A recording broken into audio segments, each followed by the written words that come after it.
this lesson, I want to talk to you and show you about the responsiveness of your page with the Gridbox. So I'm going to go over and just to grab one of these here and put this on there. So you can pretty much do a test to see how your website look with different devices. Now, normally you'd have to, just drag the page, or the browser screws it in, and it's going to adjust accordingly. But from this, you can go over here where it says desktop, and you can click on the tablet landscape. That is how your website is going to look to anyone that's using this tablet landscape view. Let's go over to tablet portrait.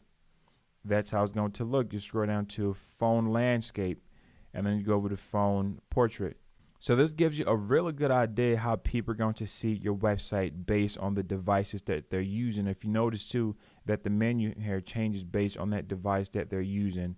This one shows the menu, but when you start getting to the phone, the landscape, and the portrait, the menu no longer shows. Now it has just that icon there. So this is a really great way for you to test and see how your website is going to look on different devices.